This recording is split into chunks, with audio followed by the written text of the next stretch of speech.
How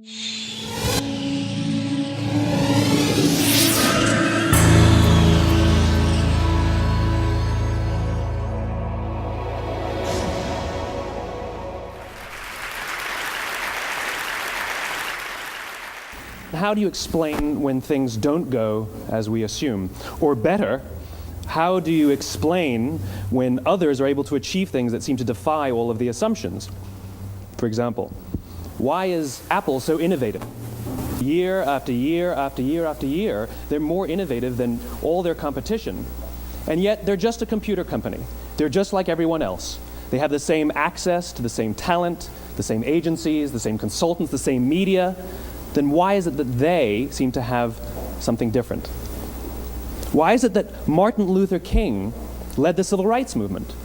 He wasn't the only man who suffered in a pre-civil rights America, and he certainly wasn't the only great orator of the day. Why him? And why is it that the Wright brothers were able to figure out controlled powered manned flight when there were certainly other teams who were better qualified, better funded, and they didn't achieve powered manned flight, and the Wright brothers beat them to it? There's something else at play here. About 3.5 years ago, I made a discovery, and this discovery profoundly changed my view on how I thought the world worked, and it even profoundly changed the way in which I operate in it. As it turns out, there's a pattern. As it turns out, all the great and inspiring leaders and organizations in the world, whether it's Apple or Martin Luther King or the Wright brothers, they all think, act, and communicate the exact same way, and it's the complete opposite to everyone else. All I did was codify it.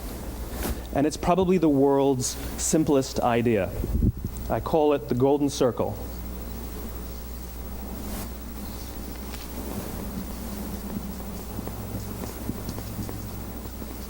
Why, how, what? This little idea explains why some organizations and some leaders are able to inspire where others aren't. Let me define the terms really quickly. Every single person, every single organization on the planet knows what they do, 100%. Some know how they do it, whether you call it your differentiating value proposition or your proprietary process or your USP. But very, very few people or organizations know why they do what they do. And by why, I don't mean to make a profit. That's a result. It's always a result. By why, I mean what's your purpose? What's your cause? What's your belief? Why does your organization exist? Why do you get out of bed in the morning? And why should anyone care? Well, as a result, the way we think, the way we act, the way we communicate is from the outside in. It's obvious. We go from the clearest thing to the fuzziest thing. But the inspired leaders and the inspired organizations, regardless of their size, regardless of their industry, all think, act, and communicate from the inside out. Let me give you an example. I use Apple because they're easy to understand and everybody gets it. If Apple were like everyone else, a marketing message from them might sound like this: we make great computers. They're beautifully designed, simple to use, and user-friendly. Want to buy one? Meh. And that's how most of us communicate. That's how most marketing is done, that's how most sales is done, and that's how most of us communicate interpersonally. We say what we do, we say how we're different or how we're better, and we expect some sort of behavior, a purchase, a vote, something like that. Here's our new law firm. We have the best lawyers with the biggest clients. We have, we always perform for our clients, do business with us. Here's our new car. It gets great gas mileage. It has, leather seats. Buy our car. But it's uninspiring. Here's how Apple actually communicates. Everything we do, we believe in challenging the status quo. We believe in thinking differently. The way we challenge the status quo is by making our products beautifully designed, simple to use, and user-friendly. We just happen to make great computers. Want to buy one? Totally different, right? You're ready to buy a computer from me. All I did was reverse the order of the information. What it proves to us is that people don't buy what you do, people buy why you do it. People don't buy what you do, they buy why you do it. This explains why every single person in this room is perfectly comfortable buying a computer from Apple. But we're also perfectly comfortable buying an MP3 player from Apple, or a phone from Apple, or a DVR from Apple. But as I said before, Apple's just a computer company. There's nothing that distinguishes them structurally from any of their competitors. Their competitors are all equally qualified to make all of these products. In fact, they tried. A few years ago, Gateway came out with flat screen TVs. They're eminently qualified to make flat screen TVs. They've been making flat screen monitors for years. Nobody bought one. And Dell came out with MP3 players and PDAs. And they make great quality products, and they can make perfectly well-designed products, and nobody bought one. In fact, talking about it now, we can't even imagine buying an MP3 player from Dell. Why would you buy an MP3 player from a computer company? But we do it every day. People don't buy what you do, they buy why you do it. The goal is not to do business with everybody who needs what you have. The goal is to do business with people who believe what you believe. Here's the best part. None of what I'm telling you is my opinion. It's all grounded in the tenets of biology, not psychology, biology. If you look at a cross-section of the human brain, looking from the top down, what you see is the human brain is actually broken into three major components that correlate perfectly with the golden circle. Our newest brain, our Homo sapien brain, our neocortex, corresponds with the what level. The neocortex is responsible for all of our rational and analytical thought and language. The middle two sections make up our limbic brains, and our limbic brains are responsible for all of our feelings, like trust and loyalty.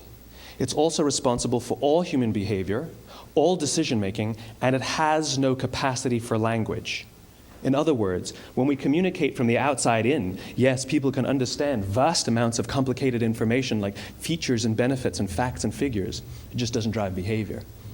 When we communicate from the inside out, we're talking directly to the part of the brain that controls behavior, and then we allow people to rationalize it with the tangible things we say and do. This is where gut decisions come from. You know, sometimes you can give somebody all the facts and your figures, and they say, I know what all the facts and details say, but it just doesn't feel right. Why would we use that verb? It doesn't feel right. Because the part of the brain that controls decision-making doesn't control language. And the best we can muster up is, I don't know, it just doesn't feel right. Or sometimes you say you're leading with your heart or you're leading with your soul. Well, I hate to break it to you, those aren't other body parts controlling your behavior. It's all happening here in your limbic brain, the part of the brain that controls decision-making and not language. But if you don't know why you do what you do, and people respond to why you do what you do, then how will you ever get people to vote for you or buy something from you, or more importantly, be loyal and want to be a part of what it is that you do? Again, the goal is not just to sell people who need what you have. The goal is to sell to people who believe what you believe. The goal is not just to hire people who need a job. It's to hire people who believe what you believe. I always say that, you know, there's if you hire people just because they can do a job, they'll work for your money. But if you hire people who believe what you believe, they work for you with blood and sweat and tears. And nowhere else is there a better example of this than with the Wright brothers. Most people don't know about Samuel Pierpont Langley. And back in the early 20th century, the pursuit of powered man flight was like the dot-com of the day. Everybody was trying it.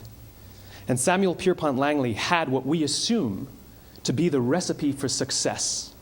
I mean, even now, you ask people, why did your product or why did your company fail? And people always give you the same permutation of the same three things.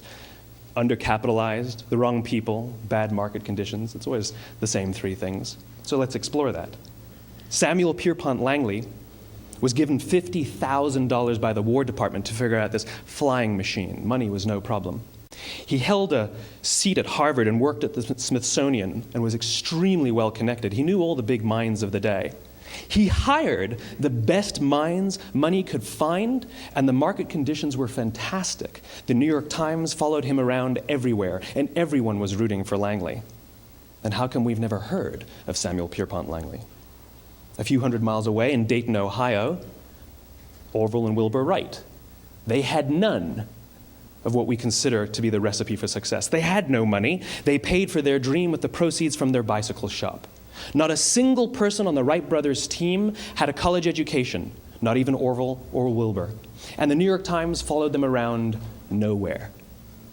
The difference was Orville and Wilbur were driven by a cause, by a purpose, by a belief. They believed that if they could figure out this flying machine, it'll change the course of the world. Samuel Pierpont Langley was different. He wanted to be rich and he wanted to be famous. He was in pursuit of the result. He was in pursuit of the riches. And lo and behold, look what happened. The people who believed in the Wright brothers' dream worked with them with blood and sweat and tears. The others just worked for the paycheck. And they tell stories of how every time the Wright brothers went out, they would have to take 5 sets of parts because that's how many times they would crash before they came in for supper.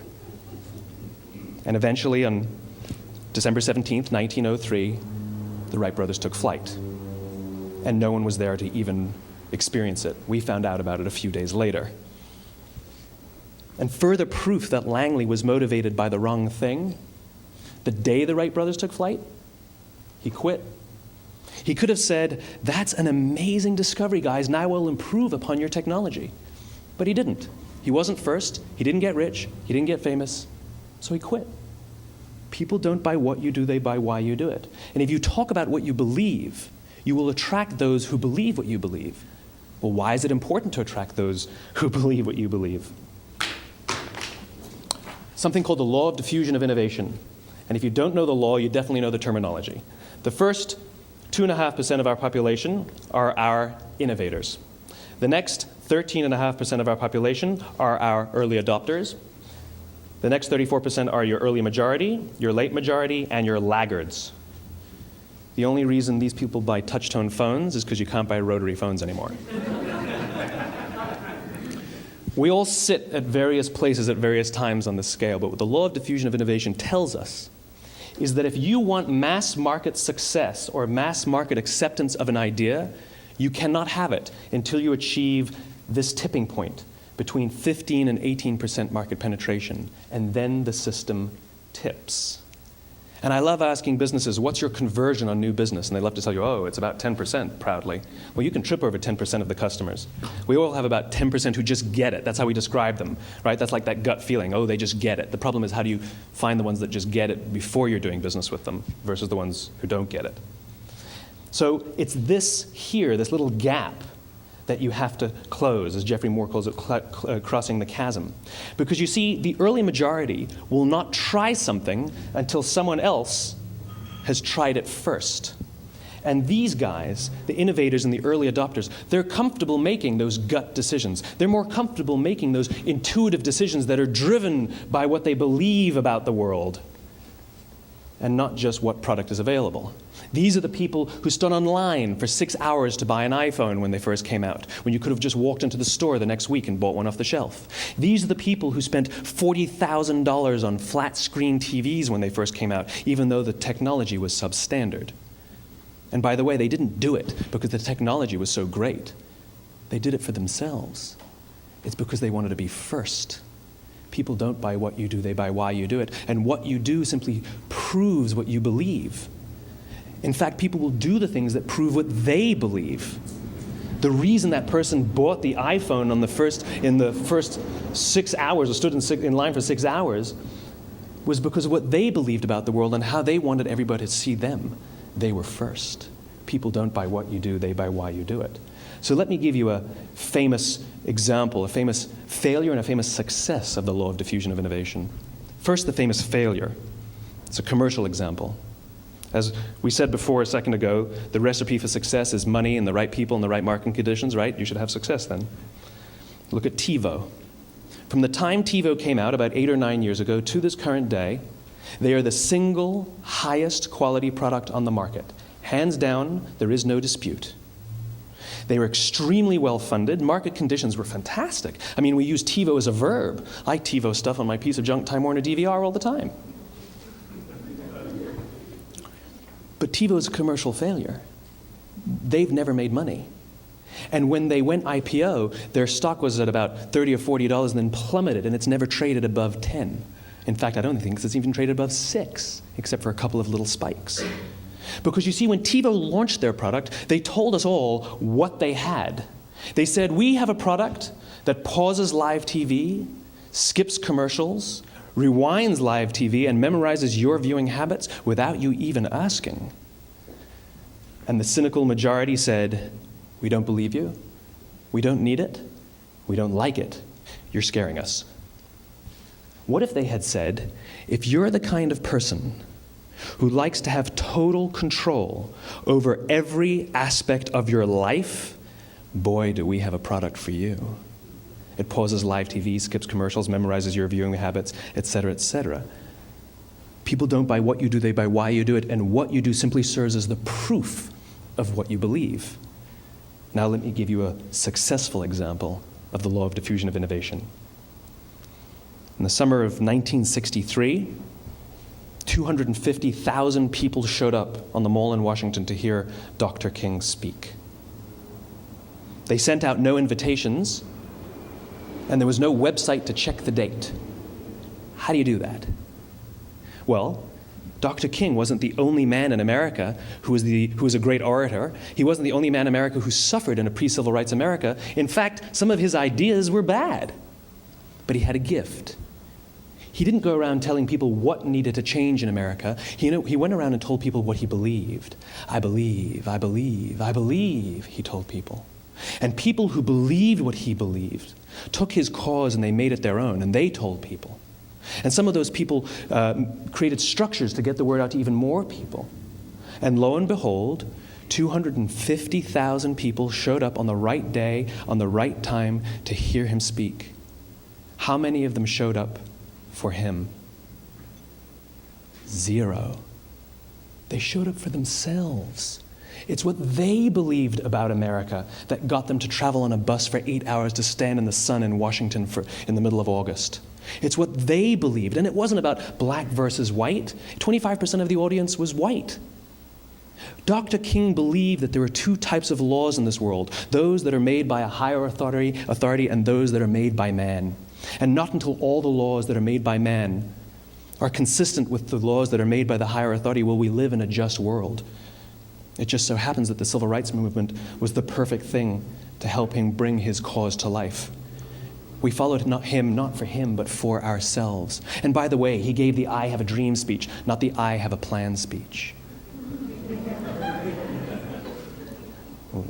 Listen to politicians now with their comprehensive 12-point plans. They're not inspiring anybody. Because there are leaders and there are those who lead. Leaders hold a position of power or authority, but those who lead inspire us. Whether they're individuals or organizations, we follow those who lead, not because we have to, but because we want to. We follow those who lead, not for them, but for ourselves. And it's those who start with why that have the ability to inspire those around them or find others who inspire them. Thank you very much.